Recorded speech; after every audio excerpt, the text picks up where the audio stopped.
자, 오늘 계속해서 사도행전 9장의 말씀으로 들어갑니다. 오늘은 다 아시는 이 사울의 회심입니다.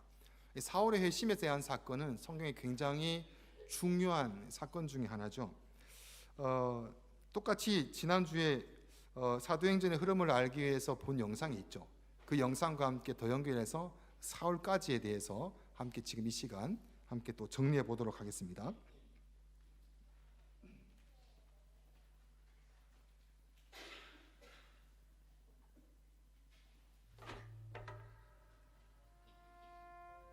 Im 1. Jahrhundert, als die Römer die damals bekannte Welt beherrschten, entstand am östlichen Ende des Reichs aus dem Volk heraus eine kulturelle Gegenbewegung, Es fing bei den Juden an. die seit Jahrhunderten in der bekannten Welt verstreut waren. Aber egal wo sie lebten oder welche Sprache sie sprachen, sie behielten ihre Identität als Abrahams Familie, die dem einen wahren Gott treu war. Sie reisten jedes Jahr zu heiligen Festen nach Jerusalem. Und während eines dieser Feste, dem Pfingstfest, trafen die Besucher auf eine Gruppe von Juden, die irgendwie in jedermanns heimischem Dialekt sprechen konnten. Ja, sie erzählten Geschichten über einen Mann namens Jesus, der von den Römern hingerichtet worden war. Sie behaupteten, er sei von den Toten auferstanden und jetzt als wahrer König von Israel und der ganzen Welt erhöht. Und dieser Jesus rief nun die Menschen auf, seine umgekehrten Werte anzunehmen und unter seiner Herrschaft zu leben, die das Königreich Gottes genannt wird. Tausende von Juden beschlossen, in Jerusalem zu bleiben und sich der Bewegung anzuschließen. Sie wurde immer größer, einflussreicher und gewann bei den Menschen an Bedeutung. Aber nicht bei den Leitern im Jerusalemer Tempel. Sie betrachteten diese ganze Sache als eine gefährliche religiöse Sekte und sie töteten sogar einen ihrer Anführer namens Stephanus. In Jerusalem war es nicht mehr sicher. Und so flohen die meisten Anhänger in das abgelegene Land Judäa.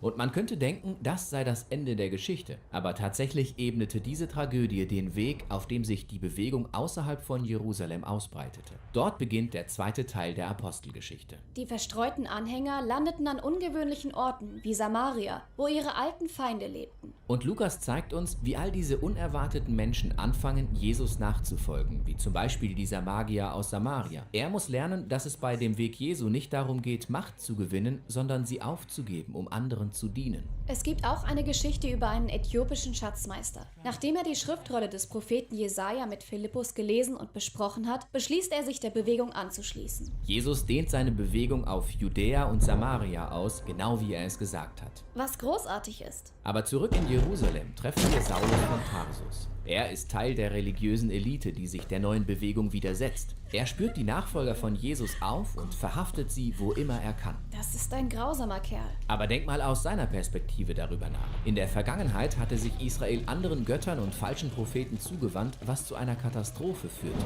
Er glaubte, dass er Israel und die Ehre Gottes beschützte, indem er diese Menschen los wurde. Und dann hörte Saulus, dass sich die Bewegung nach Norden bis Damaskus ausbreitete. Also machte er sich auf, um dort weitere Anhänger zu finden und festzunehmen. Und auf dem Weg dorthin hatte Saulus plötzlich eine Begegnung mit dem auferstandenen Jesus selbst. Jesus fragte Saulus, warum er gegen ihn kämpfte, und dann beauftragte er Saulus, ihn jetzt gegenüber Israel und den Nationen zu vertreten. Saulus war fassungslos und sprachlos. Und so landete er in Damaskus. Aber nun verkündete er die gute Nachricht über den Jesus, den er gerade selbst noch angegriffen hatte.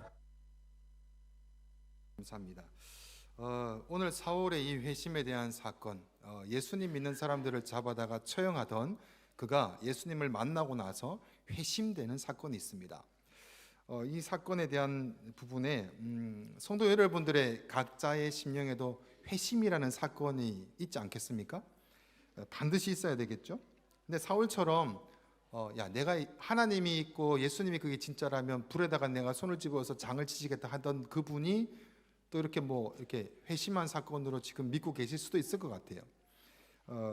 예수님을 믿는 것 이런 사건들이 다 있는데 어떤 이는 오늘의 사울처럼 조금 극적이라고 할 수 있죠. 어떤 질병 때문에 사업이 갑자기 망하는 바람에 내가 정말 세상 모든 소망이 끊어진 상황에 있어서 주님이 부르신 사건이 있을 수도 있습니다.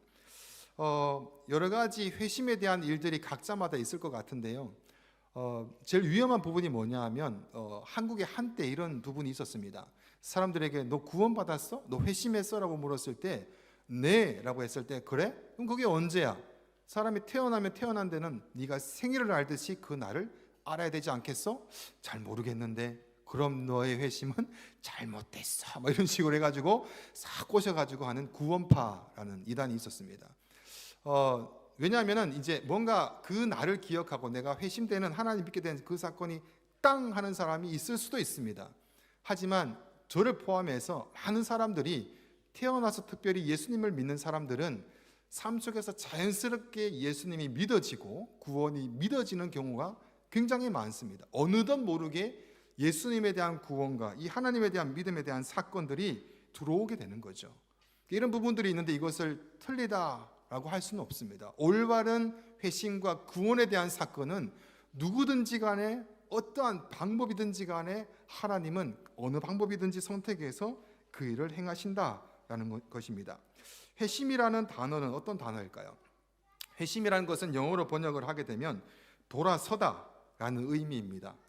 돌아서다. 라틴어로는 콘베르테레라는 단어가 나오는데 돌아서는 사건. 내가 원래 하나님을 안 믿고 살아가는 삶 가운데 그 복음이 찾아와서 내 삶 가운데 돌아서는 사건이 있습니다. 그래서 성도는 단 한 번의 회심의 사건은 반드시 있어야 됩니다. 그리고 매일매일 삶 속에 돌아서는 것은 회개라고 부릅니다. 믿고 나서 보니까 내가 하나님 앞에서 잘못 살던 것을 말씀을 통해서 확인되어져 나가는 거죠. 그래서 이것도 죄였구나. 하나님 다시 바꿔서 내가 삶을 살게 해주세요라고 해서 매일마다 매 순간마다 말씀을 통해서 회개해 나갑니다. 이 많은 회개하는 것들이 바로 첫 번째 회심의 사건을 더 깊게 하고 더 묵상케 하는 방법이 됩니다. 그래서 계속해서 회심이 아니라 단 한 번의 회심으로 회심의 깊이 가운데 많은 회개가 일어난다라는 것입니다. 이 회심을 대충 이제 이해를 하시겠죠?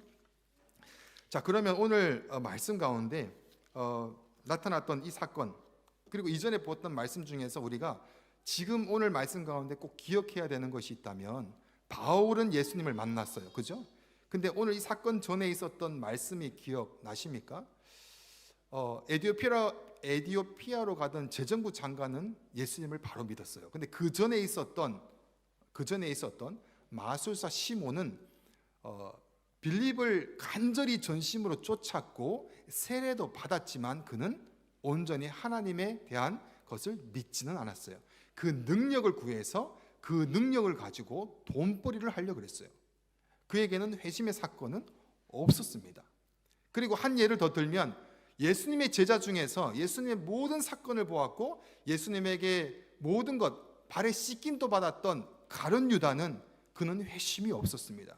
그는 예수님을 보고 단 한 번이라도 주님이라는 이름을 부르지 않았습니다. 선생이여 라고 불렀던 것을 우리는 알고 있습니다. 오늘 이 회심의 사건을 우리 말씀을 통해서 계속 보면서 우리에게 계속 되물어야 되는 일이 뭐냐 하면 나는 혹시나 지금 회심된 사건으로 삶을 살아가고 있는데 맞는가라는 질문을 하셔야 됩니다. 교회에 과연 가룟 유다 같이 예수님을 직접 만나고 체험도 하고 세례를 받았지만 회심하지 않는 자가 왜 없다고 생각하십니까? 있습니다. 반드시 있습니다. 성경에 나옵니다. 교회의 많은 사람들 중에서 구원받는 자가 숫자가 적다라고 말씀해 주십니다. 그래서 우리가 오늘 말씀 가운데 우리의 마음을 자세히 살피시면서 나에게 회심이 무엇이고 사도 바울의 회심 앞에서 나는 어떻게 해야 되는가, 나의 구원은 어떻게 해야 되는가를 되돌아봐야 될 것입니다. 자, 이제 사울의 회심을 봅니다.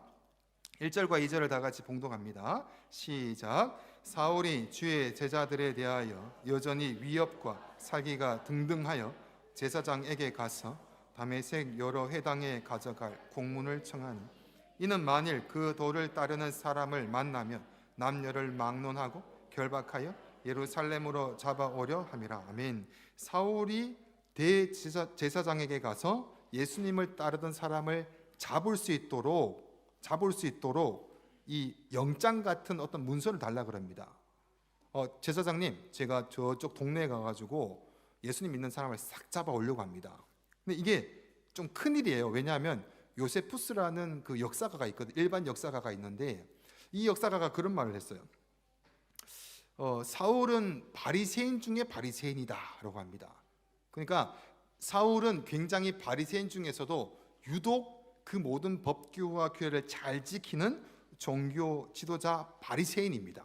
근데 또 한 그룹 종교 지도자가 있는데 사두개인이라는 종교 지도자 그룹이 있습니다. 이 바리새인과 사두개인의 그룹은 서로 많은 부분에 있어서 마찰이 있었어요. 뭐 부활이라든지 여러 가지 부분에 있어서 같이 의견이 맞지 않는 것도 있어서 굉장히 대립이 되고 서로 날을 세우고 있었어요.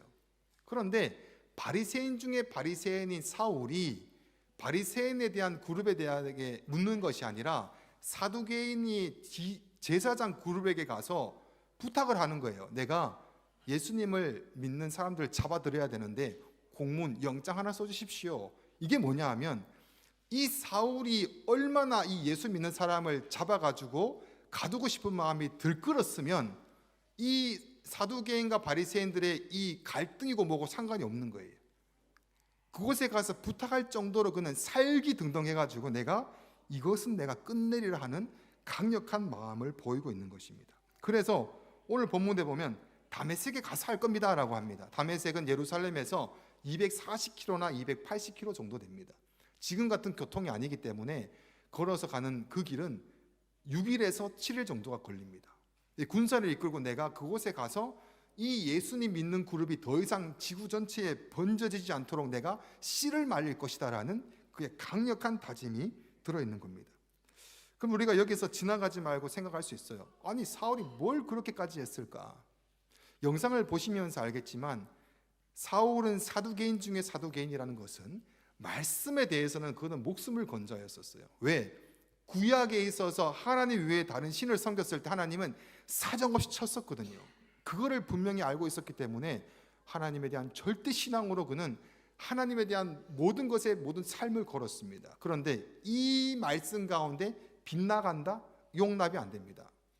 그런데 자신 또 메시아를 기다리고 있는 중에 한 어떤 이상한 시골 동네에서 말이 안 되는 예수라는 사람이 나타나더니 자기가 메시아라 그러고 하나님의 아들이라 그러는 거예요.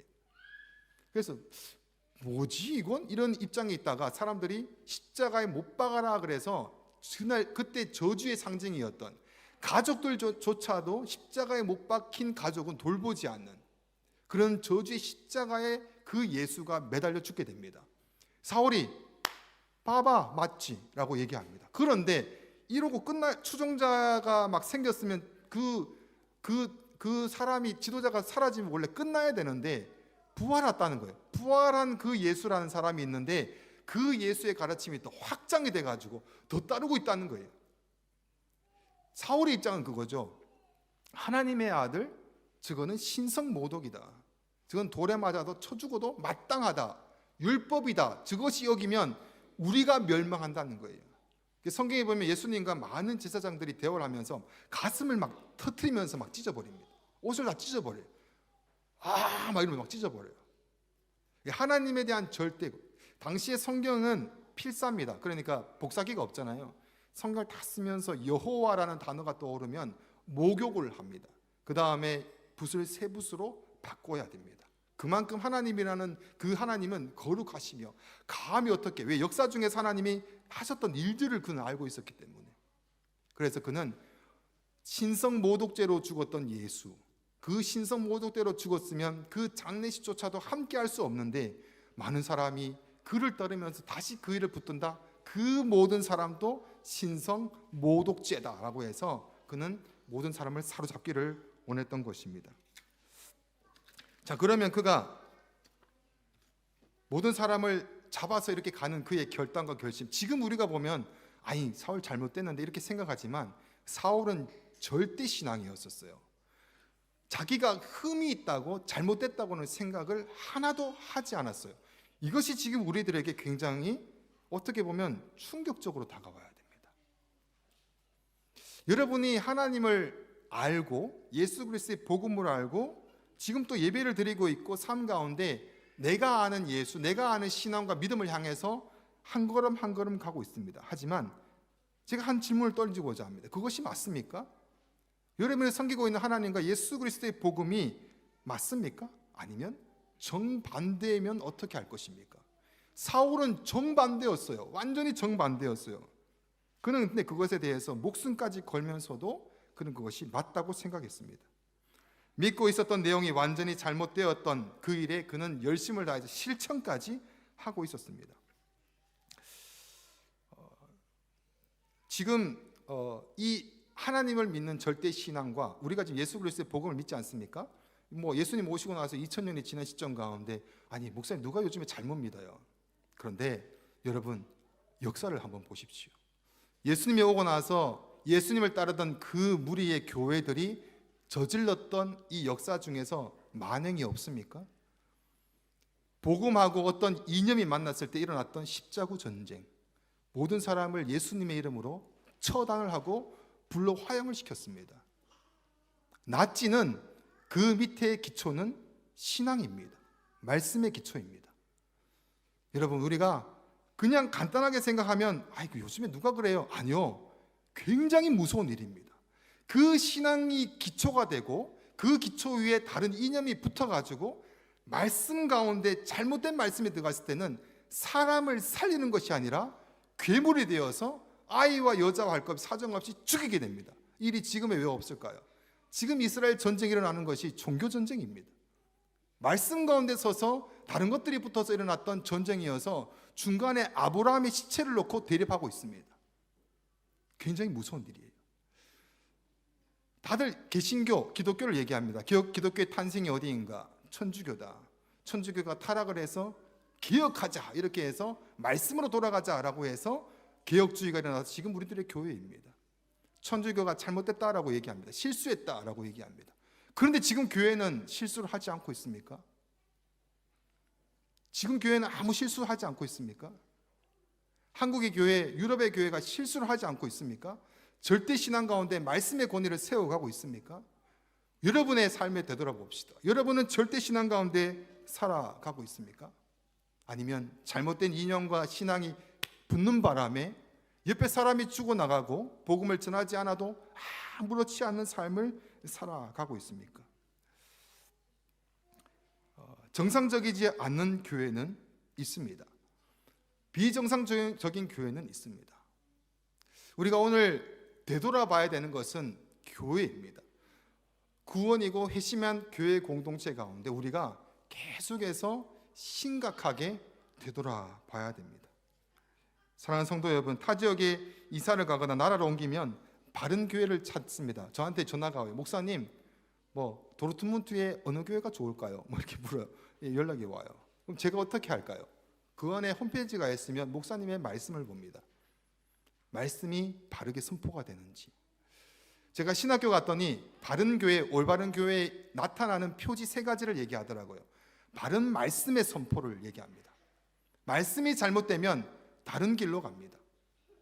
2번째, 바른 성례 집행입니다. 세례를 바르게 주고 있는가? 그리고 성찬식을 바르게 하고 있는가? 거기에 다른 것을 썩지는 않고 있는가? 3번째가 바른 치리입니다. 하나님의 말씀 앞에서 그 교회를 지키기 위해서 말씀 앞에서 다르게 나간 것들을 잘라내고 다르게 행동했던 것들을 회개할 기회를 주면서 잠시 멈추게 하고 어떤 것은 세워가고 어떤 것은 잘라내면서 나아가는 길. 근데 요즘에 교회들마다 어디 치리가 있습니까? 어디 교회에 벌을 줍니까?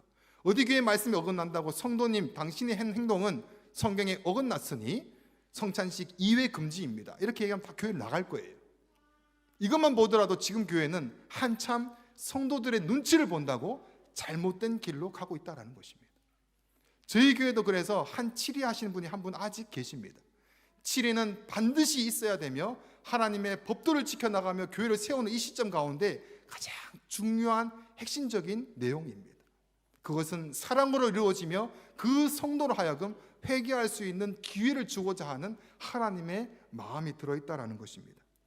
여러분이 어디를 가든지 바른 교회를 찾는다면 이 3가지를 바라보시고 교회를 선택하셔야 될 것입니다. 태어나서 지금까지 여러분이 세워져 가고 있는 신앙이 있을 것입니다. 바른 신앙, 바른 교회인지를 계속해서 되물어 봐야 됩니다. 종교개혁이 일어날 때 교회들은 마음을 다집니다. 어떤 마음이면 날마다 개혁한다. 날마다 말씀으로 나아간다. 왜? 사람은 타락하게 되어 있기 때문입니다. 말씀을 붙잡지 않는 교회는 타락할 수밖에 없다라는 것입니다. 교회가 말씀 앞에서 정신을 차리지 않으면 안 되는 것입니다. 아멘이십니까? 아멘. 그래서 우리가 말씀을 볼 때 하나하나 우리의 삶을 점검해 보아야 됩니다. 자, 이제 사울이 어떤 일이 있는지를 우리 3절 다 같이 읽어봅니다. 시작. 사울이 길을 가다가 다메섹에 가까이 이르더니 호련히 하늘로부터 빛이 그를 둘러 비추는지라. 사울이 길을 가다가 다메섹 가까이 왔는데 하늘에서 빛이 비칩니다. 사도행전 22장과 26장에 보면 이 시간대가 정오 시간이에요. 가장 밝을 때인데 그 밝음보다 더 밝은 빛이 비추고 있다라는 겁니다. 이 사울이 그걸 보고 나서 바로 납작 엎드리게 됩니다. 자, 4절 한번 볼까요? 시작. 땅에 엎드려져 들음에 소리가 있어 이르되 사울아 사울아 내가 어찌하여 나를 박해하느냐 하는 거다. 당연히 큰 빛이 있으니까 엎드린다? 아닙니다. 이 엎드림에는 이유가 있습니다. 성경을 이렇게 뒤에 보면은 이 사울이 바리새인 중에 바리새인, 성경에 능통하다 그랬습니다. 구약에 대해서 완전히 능통한 자였습니다. 그러면 그는 알고 있습니다. 하나님의 하늘로부터 빛이 비칠 때는 무엇이다라는 것을 알고 있었습니다.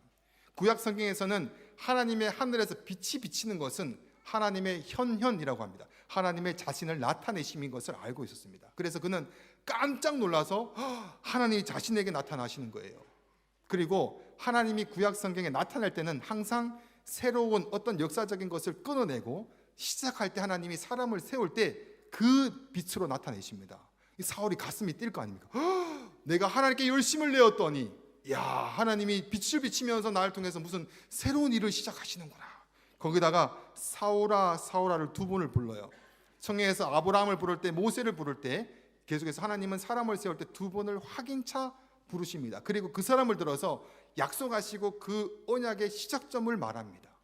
사울아 사울아. 그는 더 크게 가슴이 떴을 거예요. 나를 부르시는구나.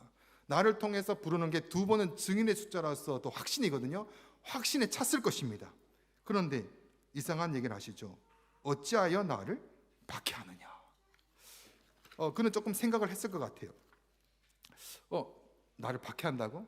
이게 묻습니다. 5절 말씀 다 같이 봉독합니다. 시작. 대답하되 주여 누구시니까? 이르시되 나는 네가 박해하는 예수라. 잠시 멈칫하면서 주여 누구십니까? 라는 질문에 주여는 예수님에 대한 질문이 아니겠죠. 당연히 자신이 알고 있었고 자신이 목숨 걸었던 하나님이 지금 나를 부르시고 나를 통해서 뭔가 하실 것을 알고 엎드렸는데 박해한다는 말에 그는 잠깐 멈칫합니다. 그리고 나서 나는 네가 박해하는 예수다 라고. 누구십니까? 라는 주여는 예수님을 인식한 주여가 아닙니다. 구약에 자신이 알고 있었던 그 하나님에 대한 주여. 근데 누구십니까? 라는 것은 어떤 일이십니까? 라는 것을 묻게 되죠. 근데 너가 박해했던 예수다라는 것은 네가 이때까지 박해했던 것은 나한테 했던 것이다라는 말이잖아요. 사울은 예수님한테 박해한 적은 없어요. 근데 이 말씀이 뭐냐 하면 네가 박해한 모든 교회들은 바로 나를 박해한 것이다 라고 말씀하시는 거예요. 여기엔 두 가지 충격이 있습니다. 하나는 예수님을 따르던 사람들에 대한 박해, 예수님을 박해하다는 것. 다시 말해서 예수님을 믿는 성도들이 박해를 받으면, 예수님 때문에 박해를 받으면 그것은 곧 예수님께 박해를 하는 것이다. 이것은 지금도 유효합니다. 그러면 우리들의 마음 가운데 어디를 가든지 예수님의 이름으로 나아가는 우리들의 발걸음과 말과 행동은 핍박을 받아도 여러분이 개념치 마십시오. 예수님과 함께하기 때문에 예수님이 박해를 당하신 것이기 때문에 담대하십시오. 복음 앞에 당당하고 세상 앞에 당당하시면 됩니다. 우리는 예수 그리스도의 몸이기 때문입니다. 문제는 이것이 세상에 나가서가 아니라 교회 안에서 일어난다면 문제가 됩니다.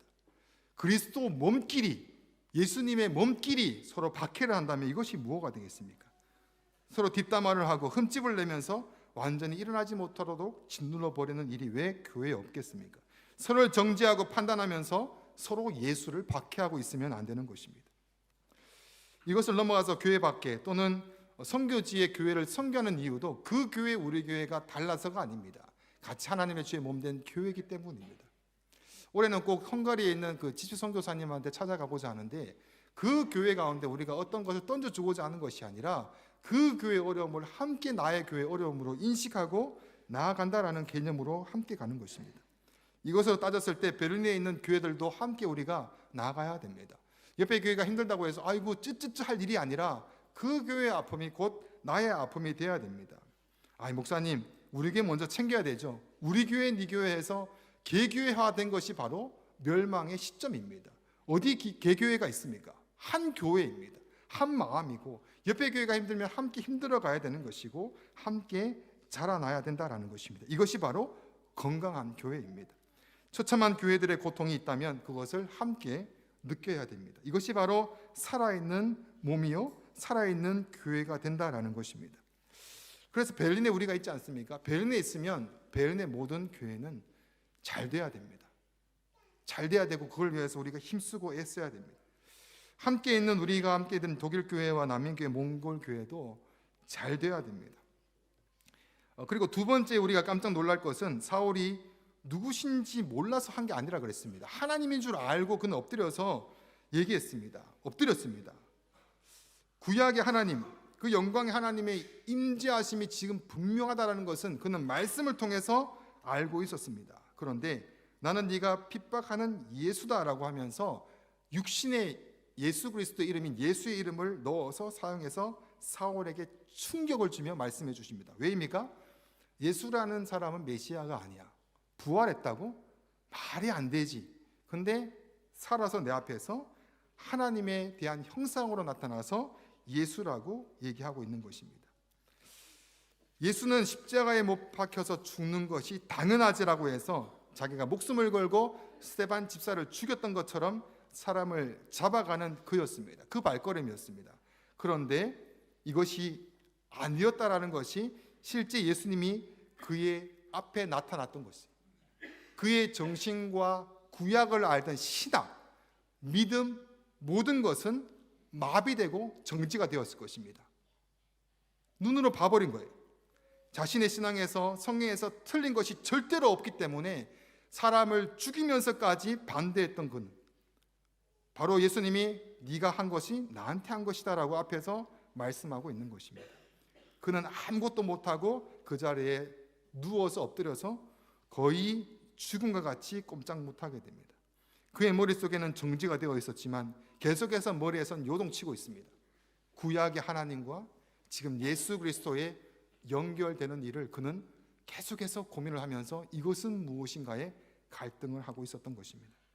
그 누구도 시도하지 않았던 그 갈등이 그에게 불같이 일어나기 시작합니다. 얼마나 불같이 일어났으면 그것이 깨달아졌을 때 그는 나중에 예수를 믿고 나서 어느 도시를 가든지 간에 구약을 알고 있는 그 모든 유대인들에게 먼저 복음을 증거하는 열심을 내는 것을 볼 수가 있습니다. 자, 이런 바울의 모습을 옆에 있는 사람들을 보면서 깜짝 놀라서 그를 일으킵니다. 눈을 봤는데 눈을 뜨고 있는데 앞을 보지 못하는 사울을 데리고 다메섹으로 들어가게 됩니다. 예수님이 사울에게 얘기합니다. 일어나서 다메섹으로 들어가라. 누가 너에게 이제는 가르치고 기다릴 것이다. 그는 다메섹에 들어가서 음식을 입에 대지 못하고 사흘을 보내게 됩니다. 그리고 그의 머릿속에 이제 하나하나 신구약이 접점이 되고 만나게 되고 가는 길이 뒤집어지고 뒤돌아서는 일이 계속해서 이제 일어나게 됩니다. 자, 말씀을 마치겠습니다. 오늘 4월의 이 회신 가운데 여러분은 어떻습니까? 우리가 신앙을 점검할 수 있는 방법이 있었으면 좋겠다라는 생각이 들어서 제가 구원받은 자를 어떻게 알 수 있습니까? 라는 서로 판단을 못 하잖아요. 쟤는 구원받지 않았어. 이건 못 하잖아요. 그죠? 판단을 하지 못하지만 성경에서 유일하게 구원을 받았는지 안 받았는지 알 수 있는 방법이 있더라고요. 알 수 있는 방법이 있어요. 이것을 읽으면서 제가 걱정이 됐어요. 이거를 제가 오늘 말씀을 드리면 보자. 저 사람은 구원을 받았고 보자. 뭐 이렇게 할까봐 좀 조심스러웠습니다. 제가 이걸 좀 말씀을 들을 때 옆 사람을 보지 마세요. 그래서 넌데 뭐 이렇게 하면 안 돼. 넌데 하면 안 돼요? 마태복음 3장 10절 말씀을 볼까요? 다 같이 시작. 마태복음 3장 10절 시작. 이미 도끼가 나무 뿌리에 놓였으니 좋은 열매를 맺지 않은 나무마다 찍혀 불에 던져지느니라. 이제 주님께서 오실 건데 좋은 열매를 맺지 않으면 구원받지 않은 하나님의 것이 아니기 때문에 도끼로 찍어서 멸망의 심판으로 버린다고 합니다. 기준이 어디입니까? 좋은 열매를 맺지 않는 것. 그러면 반대로 좋은 열매를 맺으면 회심한 사람이구나, 구원받은 사람이구나. 그럼 좋은 열매는 무엇인가? 성경의 열매에 대한 내용 가운데 또 구원을 받았는지 안 받았는지 알 수 있는 방법을 나타나는 마태복음 7장 20절 말씀이 있어요. 다 같이 봉독합니다. 시작. 그들의 알리라. 맞습니다. 이러므로 그들의 열매로 그들을 안다고 합니다. 세가족 공부 이런 게 있어요. 사과나무가 뱃나무가 구분하지 못하지만 열매가 맺혔을 때 아하, 이건 사과나무였구나, 아, 이건 뱃나무였구나. 예수님을 믿는 사람이 있는데 열매가 맺히는 거 보니까 아, 그리스도인이구나, 아, 마술사 시몬이구나를 알 수 있다는 거예요. 열매를 보고 안다고 합니다. 자, 그러면 우리가 나에게 맺히는 열매는 무엇인가?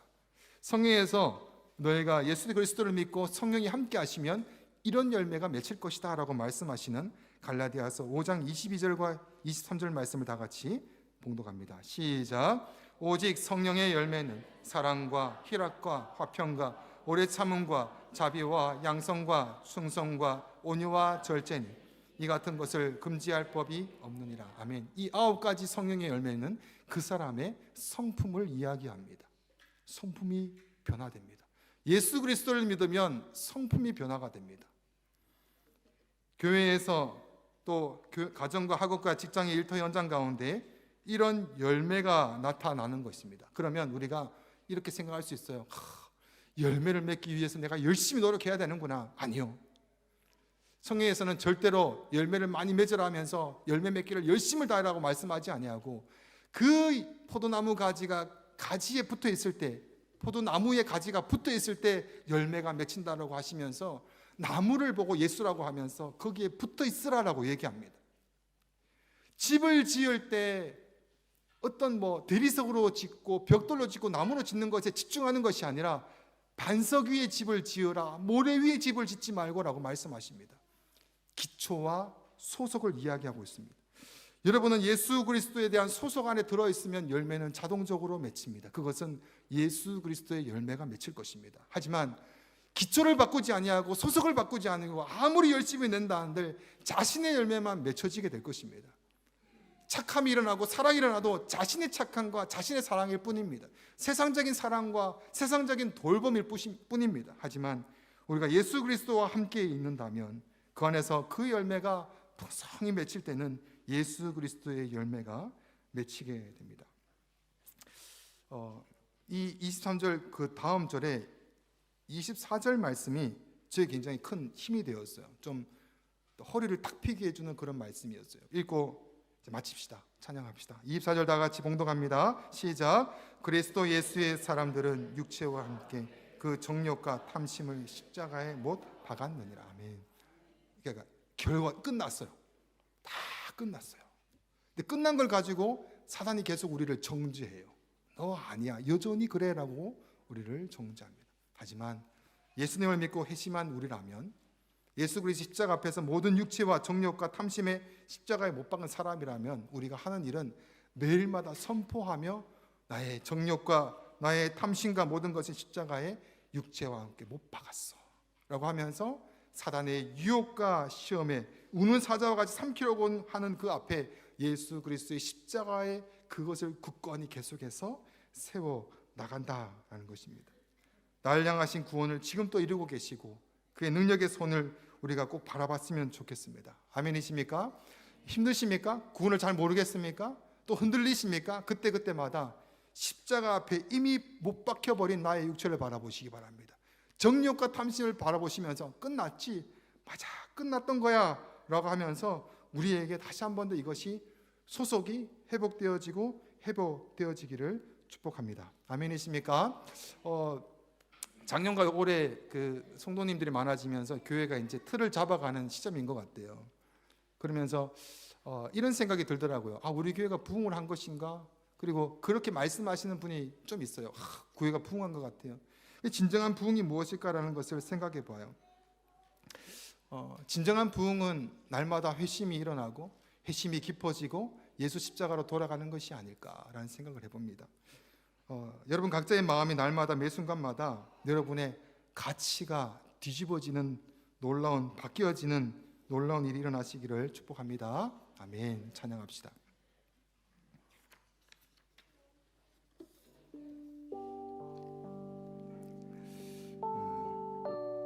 우리가 복음 안에, 하나님 안에 있을 때 그걸 어떻게 알 수 있어요? 그리고 교제를 나누다가 이런 질문을 청년이 하더라고요. 직장을 생활하는데 힘들다고, 어떤 가치를 가지고 살아가야 되는지가 참 어렵다고, 세상에 너무 그런 흔들리는 속에서 힘들다 그러길래 그런 얘기를 나누었습니다. 성경 말씀을 알다 보니까, 하나님을 점점 알아가다 보니까, 내가 이렇게 하면 하나님이 기뻐하시는지 싫어하시는지를 점점 더 알게 되는 것 같아. 내가 이때는 이런 생각을 하고, 이때는 이런 말을 하고, 이것이 조절되는 것 같아 라는 생각을 해보았습니다. 여러분의 삶 가운데서 헷갈릴 때가 있으십니까? 그러면 계속해서 말씀 앞에서 세워가시면서 하나님의 기뻐하시는 일을 택하는, 하나님 안에서 많은 주의 열매를 맺어지는 복된 삶이 되시기를 축복합니다. 아멘. 찬양합시다.